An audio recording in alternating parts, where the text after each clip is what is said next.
모세가 호렙산에서 하나님을 처음 만났을 때 하나님께서 그에게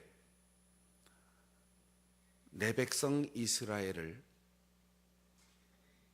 애굽의 노예에서 벗어나게 하고 약속의 땅, 조상 아브라함에게 약속했던 그 땅으로 가라. 그 일을 위해서 네가 애굽의 대군주인 바로 앞에 서서 당당하게 요구해라. 내 백성을 보내라. 하나님의 말씀이다. 이렇게 선포하라고 할 때 모세가 하나님, 나는 입이 둔합니다. 말을 잘 못합니다. 바로가 내 말을 듣겠습니까? 제가 수사학을 공부하고 애굽의 웅변술도 훈련 받았는데 아무리 해도 선천적으로 나는 말을 잘 못합니다. 입이 뻣뻣하고 혀가 둔한 사람입니다. 이렇게 표현을 했어요. 그러니까 입이 뻣뻣하다는 건 말을 잘 못한다는 뜻인데 혀가 둔하다 이 말은 발음이 시원찮다는 거예요. 그래서 그러니까 앞뒤 말도 잘 안 맞을 뿐 아니라 발음이 시원찮아서 언제나 말을 더듬는다는 거죠. 제가 아주 오래전에 어느 목사님의 소개로 침례교회 가서 헌신예배 설교를 하는데 그게 목사님 독특하더라고요. 침례교회 목사님인데 말을 더듬어요. 목사님인데. 그러니 다른 것도 아니고 말하는 일이 중요한 사역 중에 하나인데 목사님이 말을 더듬으니 얼마나 이게 큰 결점이겠어요. 그런데 놀라운 것은 찬송할 때 안 더듬고 설교할 때 안 더듬고 광고할 때도 안 더듬어요. 그런데 그냥 대화할 때는 정신없이 더듬는 거예요. 그러니까 하나님이 주신 직무를 수행할 때는 전혀 더듬질 않는 거예요. 저는 거기서 또 기적을 봤어요. 아니, 노래할 때 더듬지 않는 사람은 가끔 봤는데 같은 말 하는데 설교할 때 전혀 더듬지 않는 거예요. 근데 이상하게 저하고 같이 이렇게 마주 앉아 얘기하는데 뭐 정말 아주 참혹하다고 할 수밖에 없을 만큼 말을 더듬어요. 아마 그분이 처음 예수 믿고 구원받아서 하나님께서 그 마음에 감동을 주시고 너 목사 되라 이렇게 부르실 때 아마 모세처럼 얘기했을 것 같아요. 하나님, 나는 말을 더듬는데 내가 설교하면 신자들이 다 웃을 거 아니에요. 설교를 안 해봤으니까 그렇게 대답했을 것 같아요. 그런데 그가 설교하고 찬양하고 예배 인도하는데 전혀 지장 없이 아주 깔끔하게 예배 인도하는 걸 보면서 야, 하나님이 대단하신 분이구나. 저런 사람을 목사로 설교하게 하시다니. 모세가 증상이 좀 심했던 것 같습니다. 오죽하면 하나님이 그 호렙산 가시떨기 불꽃 속에서 엄청난 기적의 현장에서 그를 부르셨는데 하나님, 난 논리적으로 말할 줄 모르고 발음도 시원찮고 이래서 내가 바로 앞에 가서 뭐라고 내가 말할 수 있겠습니까? 야, 이 말더듬이야, 너 의사가 똑바로 무엇인지 전달이 되는지 내 뜻이 뭔지를 모르겠어. 이러면 망신만 당하고 나오지 않겠습니까? 그때 하나님께서 야, 너는 말 못해도 괜찮아. 내가 무슨 말을 해야 하는지 그 줄거리만 너한테 줄 테니까 그 말을 내 형 아론에게 해라. 이때 나이가 80입니다. 그런데 갑자기 형이 나오는 거죠. 그러면 형은 모세보다 나이가 더 많겠지요?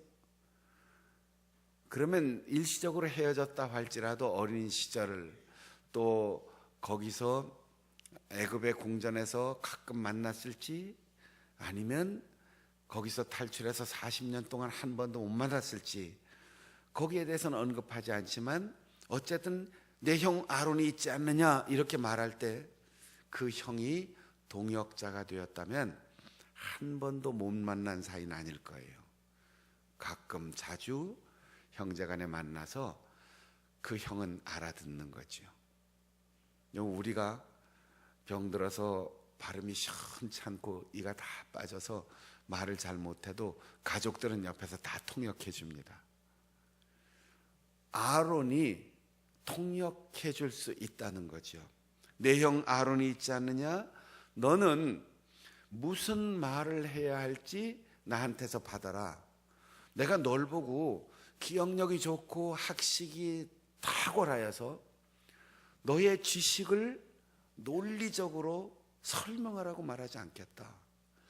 유창한 애굽의 언어나 표준말 그런 거 쓰라고 하지 않겠다. 그냥 내 형 아론에게 말을 더듬해도 괜찮고 발음이 불분명해도 괜찮고 앞뒤가 맞지 않아도 괜찮다. 그냥 내가 너에게 하는 말을 마음에 잘 담고 내 형 아론에게 전해라. 그러면 내 형 아론은 내 말을 듣고 착 알아듣고 잘 설명하고 전할 수 있는 말 잘하는 사람인데, 그렇다고 네가 말한 것 제멋대로 막 왜곡시키거나 더하거나 빼지 않을 거다. 왜냐하면 출애굽기 4장에서 하나님 모세에게 이렇게 말씀하십니다. 내가 내 입과 그의 입에 함께 있을 것이다. 하나님이 모세 입에 함께 있을 때는 내용의 본질을 전해주시고, 하나님이 아론의 입과 함께 있을 때는 말할 수 있는 내용을 잘 이해하고 간결하고 분명하게 전할 수 있는 그 언어의 능력을 주신다는 거지요. 그래서 그가 너를 대신하여 말할 것이다. 그럼 너는 형이라고 말을 나보다 더 잘하니까 주눅들 거 없다. 너는 내 형에게 하나님같이 되라.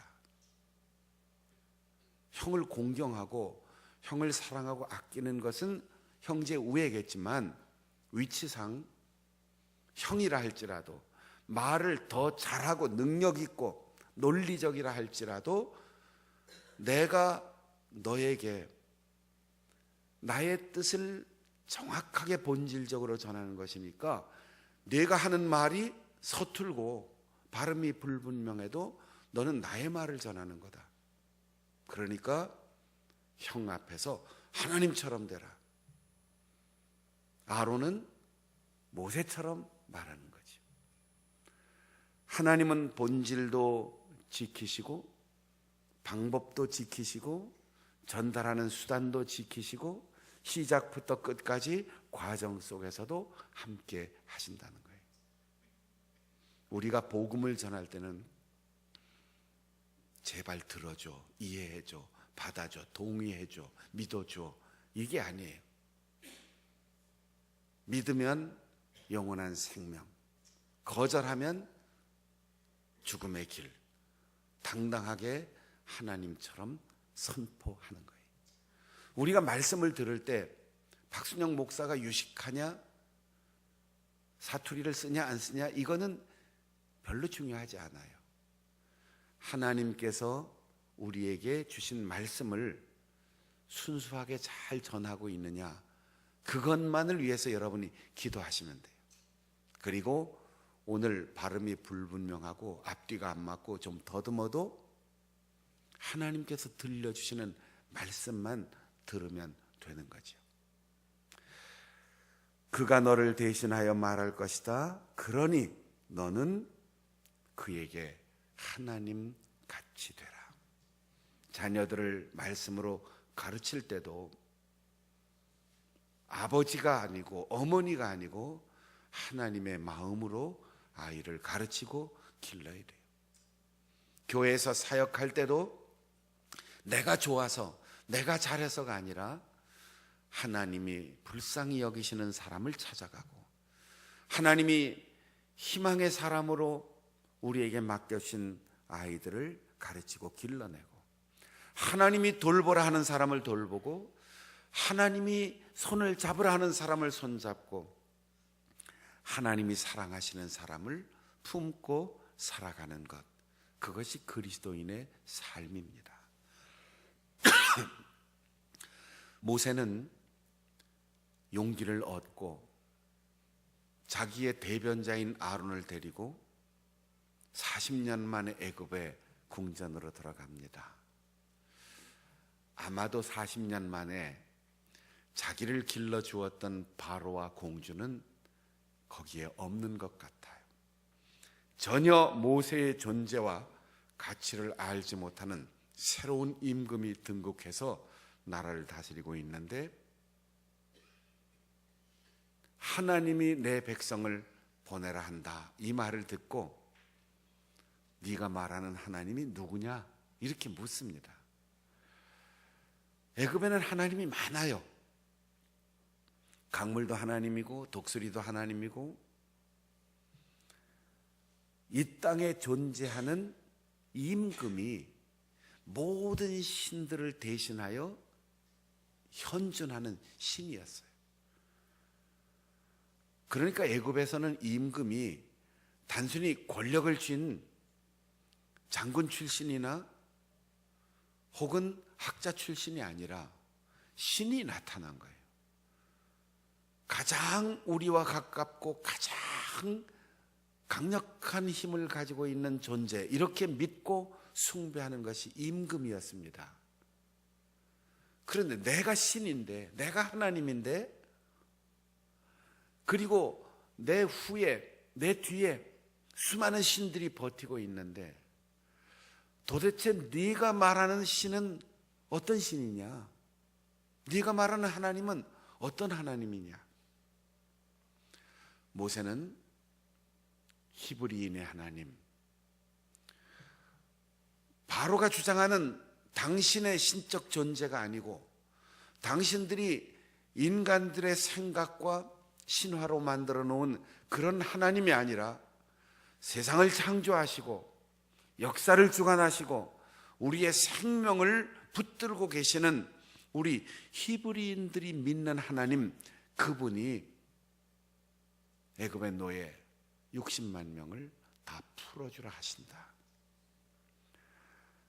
바로가 우리말로 콧방귀를 팽 하고 꼈을 거예요. 웃긴다. 하나님이라면 적어도 나 같은 절대 권력을 가진 왕의 존재로 나타나야 되고 이 대제국을 경영하는 놀라운 신화와 능력을 가진 그런 신비로운 존재라야 신이고 하나님이지.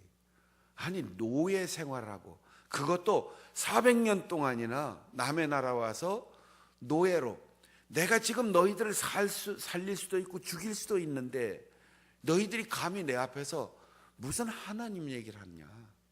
노예의 하나님? 그게 하나님이냐? 400년 동안 남의 나라에서 종살이하게 하는 그런 하나님이 하나님이겠느냐? 전혀 여호와 하나님에 대한 인식도 그리고 긍정적인 수용의 마음도 갖지 않았습니다. 그때 모세와 아론을 통하여 하나님께서 아론을 모세의 대변자로 임명한 그 후부터는 모세에게 이렇게 하지 않고 항상 모세와 아론, 모세와 아론. 모세와 아론이 바로와 그 애굽의 권력자들 앞에 하나님이 허락하시는 이적을 하나씩 대재앙으로 보여줍니다.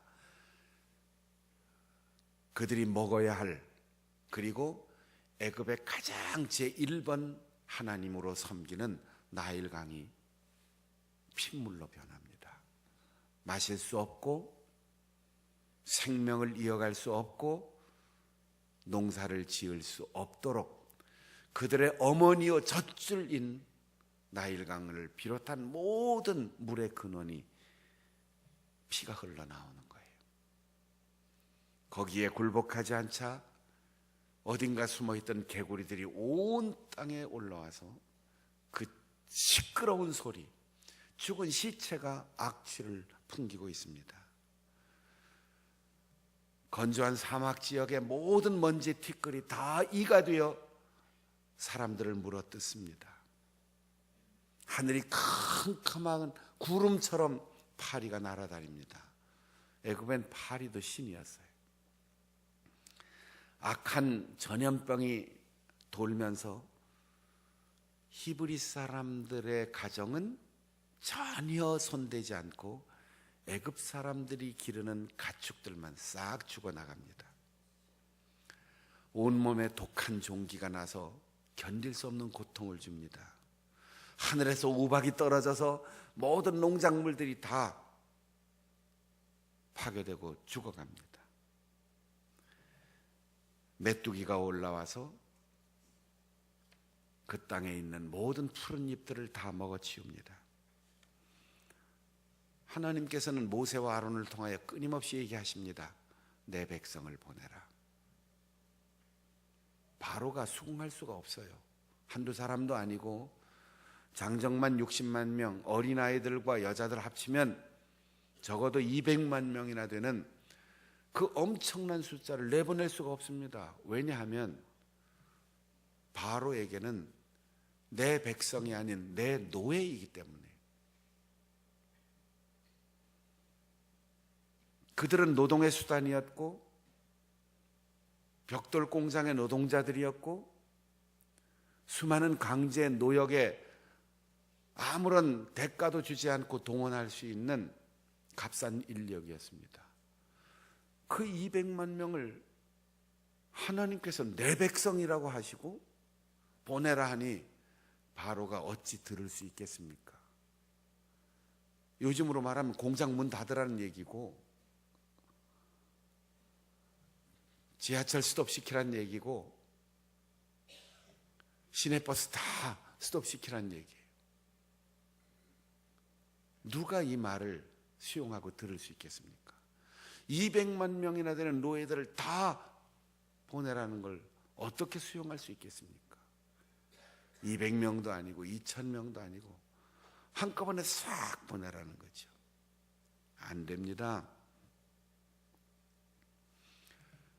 이 8가지 재앙이 계속되는데도 바로는 꿈쩍도 하지 않습니다. 그때마다 약간의 타협안을 내놓긴 하지만 전혀 동의하지 않습니다. 모세와 아론이 바로에게 찾아갑니다. 이제 마지막 흑암과 장자의 죽음, 이 다시는 돌이킬 수 없는 재앙이 남아있는 상태에서 바로에게 말합니다. 당신이 어느 때까지 하나님 앞에서 겸비하지 않을 겁니까? 살아있는 신이고 애굽의 대권력자이고 모든 법과 정책과 행정이 이 한 사람에게 다 맞춰 있어요. 바로가 말하면 법이고 바로의 뜻이 신의 뜻이고 모든 권력을 가진 왕궁의 대신들이 다 매일 바로에게 아첨의 말을 연주하고 아첨의 말을 노래하고 세상에서 가장 좋은 것 다 갖다 바치는데 감히 그 군주를 겸손해라, 자기를 낮추라, 굴복하라, 이 요구가 바로에게는 난생 처음 듣는 얘기예요. 낮추라는 말을 들어본 적이 없어요. 자기 욕구를 표현하면 그게 법이 되는데 하고 싶은 일이 있어도 스스로 절제하고 남들을 더 높이고 자신을 낮추라, 이 말을 들어본 적이 없는 사람이에요.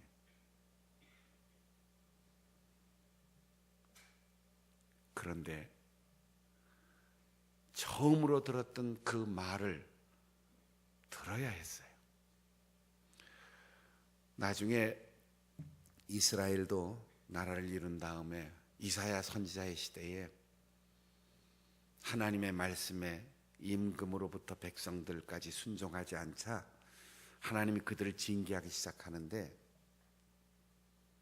이사야 선지자가 뭐라고 표현했냐면, 머리 꼭대기에서부터 발끝까지 성 한 대가 없이 맞았구나. 그래도 내가 돌이키지 않을 거냐. 사람은 작은 경고에 깨닫고 돌이키고 자기를 성찰할 줄 알아야 돼요. 고난이 있고 힘든 일이 있으면 자기를 돌아봐야 돼요. 히브리서 기자가 말한 것처럼 하나님 앞에 징계를 받을 때 그걸 섭섭하게 생각하지 마라. 남의 자식은 징계하지 않는다. 징계를 받고 고통을 당한다면 그건 받으시는 자식이니까. 매를 맞을 때 오히려 하나님이 나를 자식으로 인정해 주는구나 하고 하나님의 품으로 더 가까이 들어와라. 매 때리지 않는 부모가 어디에 있겠느냐, 매 맞지 않는 자식이 어디 있겠느냐. 만일 잘못해도 매를 맞지 않는다면 버린 자식이다, 사생하다. 그렇게 히브리서 기자는 말합니다. 하나님께서 애굽의 군주에서부터 치기 시작하셨어요. 물을 치고 자연계를 치고 다 치는데 왜 하나님께서 그렇게 치셨을까요? 한 번에 끝내지 않고. 그래도 야곱과 그의 가족들 70여 명이 애굽에 이주해서 지금 200만 명 되는 엄청난 숫자로 번성할 때까지 애굽은 약속의 민족의 온상이었고 그들을 품어준 나라였습니다. 요셉을 총리 대신으로 임명하고 하나님의 말씀대로 다스리는 때가 있었기 때문입니다. 하나님은 그것을 기억하는 역사가가 있을까? 그것을 읽어본 지식인이 있을까?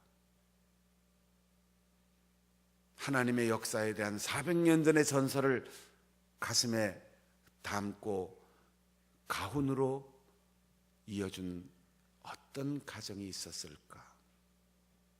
그러나 아무도 기억하지 않았습니다.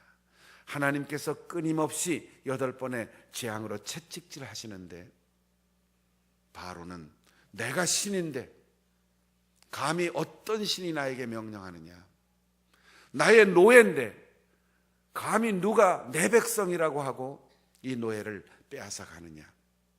듣지 않았습니다. 결국 바로와 애굽의 모든 백성들이 노예들만 빼놓고 나머지 가정마다 장자가 죽어가는 대재앙을 만났습니다. 엄청난 고통이었겠지요. 이스라엘 백성들에게는 해방의 날이, 애굽에는 초상의 날이었습니다. 장례의 날이었습니다. 하나님께서는 단 한 가지 명령하셨습니다. 보내라. 여기 보낸다는 말은 풀어준다, 앞을 향하여 뻗어나간다, 가게 한다, 그런 뜻이에요. 노예가 아깝다고 움켜쥐고 있다가 마다들이 죽었어요. 노예들이 몰고 나갈 가축을 아까워하다가 그렇게 비옥한 나일강 유역의 농토가 황폐해졌어요. 하나님의 말에 귀를 기울이지 않으니까 개구리가 올라와서 떠들고 메뚜기가 날아와서 푸른 희망의 잎들을 다 먹어치웠습니다. 모세와 아론은 보내라. 하나님의 말씀 앞에서는 권력과 지식과 경험과 나이 모든 것을 다 내려놓고 스스로를 억눌러 낮춰야 한다. 바로는 끝까지 낮추지 않았습니다. 오늘 오륙남전대 헌신 예배를 드리면서 제가 이렇게 앉아 찬양하는 모습을 보면서 내가 우리 교회에 왔을 때 5남전도회였는데 7남전도 회원이 돼서 이렇게 보니까 조금 막연하지만 감개무량한 생각이 들어요. 그래서 그렇게 세월이 많이 지났구나. 그러면서 제가 5남전도회였을 때 우리 교회 만 50세의 나이에 부임했을 때 내가 어떤 사람이었는가를 아주 짧지만 생각해 봤습니다. 경험으로나 또 목회 연륜으로나 다른 사람하고의 관계로나 뭔가 좀 안다, 이만하면 이라고 하는 생각이 있었을 텐데 우리 교회 와서 이제 13년 목회하면서 그 전 20년 이상 목회하면서 몰랐던 것도 많이 배우고 또 많은 경험을 쌓고 이제 이렇게 10여 년을 돌아보니까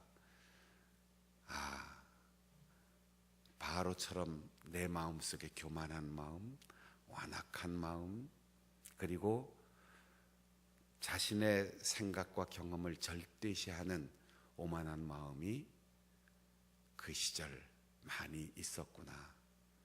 하나님이 나를 겸비하게 낮추시느라고 많은 어려움도 그리고 여러 가지 고통도 겪게 하셨구나. 그런 걸 짧게 생각하게 되었어요. 모세와 아론이 내 백성 히브리 사람들을 보내라 라고 할 때 무엇을 하러 간다고 바로에게 얘기했습니까? 섬기러 간다. 누리러 간다가 아니고 점령하러 간다가 아니고 얻고 성취하기 위해서 간다가 아니었어요. 여기서는 강제 노예에게 시달리는 노예이지만 자유를 얻으면 그 무한 자유로 쾌락을 즐기거나 우리끼리 새로운 나라를 세워서 남의 나라를 점령할 야망으로 가는 게 아니고 하나님을 섬기기 위해서 간다. 우리 오륙남전도 회원들이 이만큼 나이 먹도록 살면서 지금 무엇을 얼마만큼 알고 얼마만큼 경험했고 얼마만큼 자기 속에 내가 이만하면 참 알만하고 살만하다 그런 생각을 하시는지요? 여러분이 가진 부와 직책과 직위와 명예 그런 것들이 섬기는 일을 위하여 헌신하는 것이 아니라면 바로의 오만과 다를 바가 없습니다. 우리가 세상에서 존경받고 박수받는 명예로운 이름과 지위를 가졌어도 부를 소유했어도 탄탄한 인간관계를 가졌어도 우리가 매일매일 그것을 통해서 하나님을 어떻게 섬길까? 이게 우리의 마음 중심에 있어야 하고 그게 고민이 돼야 돼요. 바로는 하나님께서 400년 전에 그 나라에 흉년을 주시고 풍년을 주시고 그런 풍년에 7년 동안 양식을 창고에 잘 비축해 놓았다가 흉년에 모든 나라를 먹여 살리는, 그래서 진짜 위대한 제국이 되게 해주신 하나님의 은혜를 잊었어요. 그 은혜가 요셉 때문인 것을, 요셉의 가족 70여 명이 이민 왔기 때문에 애굽이 하나님이 전 세계를 먹여 살리는 일에 소중히 사용되었다는 사실을 잊었어요. 우리가 봉건주의 사회에서 벗어나고 식민지 제국주의의 침략에서 벗어나고 가난과 동족 상잔의 전쟁을 치르면서도 복음과 함께 교회와 함께 우리나라가 세계 선진국 대열에 들어서게 되었어요. 그것은 오직 복음적 회심과 하나님 앞에 불타는 세계 선교의 열정으로 한국교회가 헌신한 그 중심 세력이었기 때문입니다. 그런데 어느 때부터 우리가 이렇게 어렵게 됐죠? 교회의 본분을 잃었기 때문에.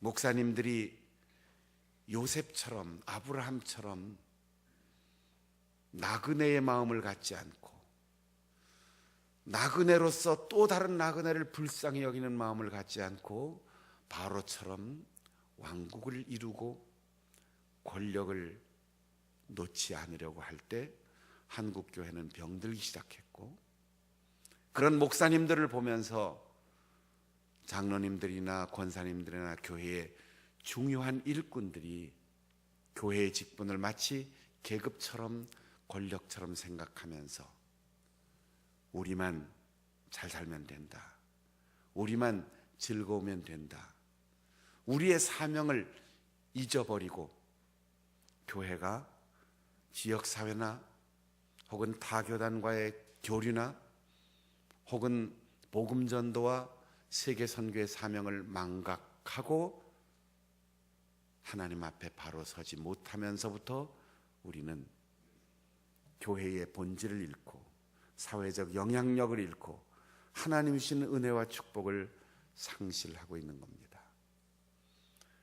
그 가장 중요한 중심축이 되어야 하는 우리 5, 6 남전도 회원들이 하나님께서 이만큼 나이를 먹고 이만큼 사회적으로 중요한 위치를 차지하고 이만큼 살아오도록 은혜를 베풀어 주신 하나님, 그 하나님이 바로의 하나님이 아니고 그 하나님이 그리스인의 하나님이 아니라 히브리인의 하나님, 히브리인들이 해방을 간구했던 이유가 섬기기 위한 것임을 기억하면서 섬기는 남전도회, 섬기는 장충단 교회, 하나님 앞에서 늘 보내고 나누고 뻗어가고 가져가게 하는 그런 사명으로 자신의 욕망과 자신의 교만을 눌러 낮추는 겸비한 사람도요, 바로의 오류를 따르지 않고 요셉을 맞이했던 지혜로운 바로처럼 하나님의 역사에 귀하게 쓰임받는 우리 남전도 회원들과 장충단교회 성도들이 되시기를 바랍니다.